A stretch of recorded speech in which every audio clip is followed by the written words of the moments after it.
Le but de notre réunion aujourd'hui, c'est de présenter le premier tome de mes mémoires. Parce que les mémoires, il y a 3 tomes. Le premier tome concerne pratiquement le début du départ de la colonisation. Les histoires de Glaoui, de Juin, de Guillaume, de l'exil de Mohamed V, de l'armée de la libération, de la révolte des tribus et du retour de Mohamed V. Jusqu'à sa mort. Donc le premier tome comprend toute la période de Mohamed. Le deuxième et le troisième tome concerne la période de Sa Majesté Hassan Taner Lahir. Il y a eu beaucoup d'événements, donc il a fallu faire 2 tomes.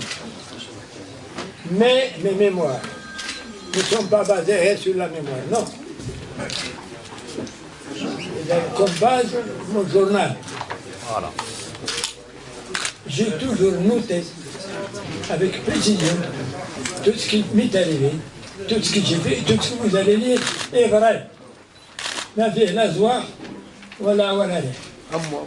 ولهذا voilà exactement le contenu du pour Sa Majesté Hassan Taner, bien sûr, vous connaissez, il y avait Schirat, il y avait la marche verte, il y avait la guerre avec l'Algérie, il y avait tout ce qui concernait cette période.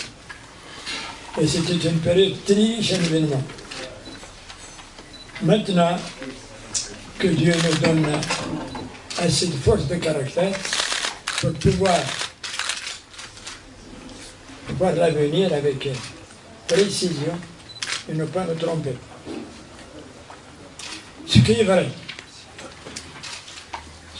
c'est que mes mémoires, je ne suis pas là pour juger. Je suis témoin, je raconte. Ce que je voudrais bien, vous voyez, les maths, les haï. Puis la mort, en fin de compte, a emporté tout. Il y avait les assassinats, il y avait les assassinés. Tout le monde est parti de l'autre côté. On ne juge pas, moi je ne juge personne. Les maths, Allah yarhamhum, les tchatlou binatum, Allah yarhamhum.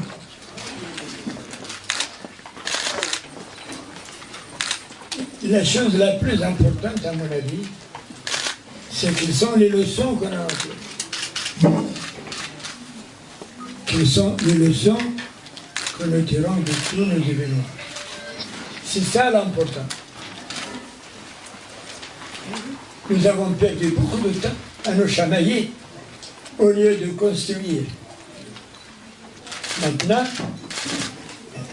vous arrivez à une autre. La manière dont les générations qui passent et qui sont passées ont vécu leurs histoires, mettons leurs erreurs. Parce qu'il y avait beaucoup de gens capables de porter beaucoup de choses au Maroc. Mais ils n'apportaient que, ils n'ont rien apporté. Ce qui fait qu'ils sont partis sans rien laisser. Ils ont laissé peut-être leur cadavre, mais pas plus. C'est pour cela qu'il faudrait que les Marocains se rendent compte qu'ils ont un pays magnifique, qui peut jouer un rôle primordial comme dans le temps passé. Aujourd'hui, le Maroc, et vous êtes vous, témoins, pour transmettre, le Maroc peut donner beaucoup plus qu'avant. Le Maroc n'a pas exploité une mine, pas d'or mais de diamants. C'est l'Afrique. L'Afrique, le Maroc est allé jusqu'au centre de l'Afrique. Mais qu'est-ce que nous avons fait avec tout ça? On a laissé l'Afrique et on est allé ailleurs. Aller ailleurs, c'est bon peut-être, mais pas toujours. Pas toujours. Je vous ai fait venir, je m'excuse. Je vous ai reçu assis au lieu de vous recevoir debout. Et dans mon habitude, je ne reçois jamais assez. Et un jour, on a amené, il est allé à Meknès, et on a fait venir toutes les promotions de l'école militaire pour voir Mohamed. Au moment, d'ailleurs c'est raconté dans les livres, au moment où je me racontais sur sa main pour l'embrasser, il m'a dit non. Un soldat salue et se bat. Cette phrase m'a fait réfléchir avec le temps. M'a fait réfléchir avec le temps. Et un jour, il y a eu un combat. J'ai relaté, je n'ai pas pesé sur la guerre, mais simplement un fait. Il y a eu un combat très très dur avec les Allemands, bien sûr. Et à un moment donné, ma mitraillette s'est coincée, je l'ai jetée. Et j'ai failli être tué par un sous-officier allemand avec sa mitraillette. Il y avait quelqu'un avec moi qui m'a sauvé. Ce qui fait que vous ne pouvez pas connaître une simplicité qui est mal aussi dans une petite pièce. Et on a bavardé, un petit officier qui bavardait avec le roi.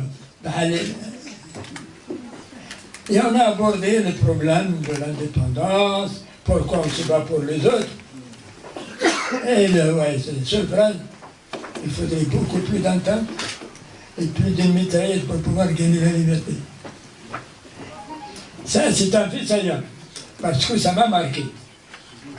Ça m'a marqué de manière indélébile. Il n'y avait pas ni à interpréter, ni à chercher à midi à 14 heures. Et Mohamed V, c'était quelqu'un d'une simplicité inouïe.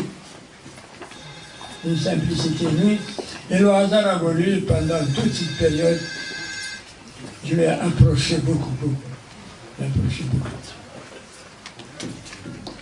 Le fait saillant, c'est le fait du glaoui.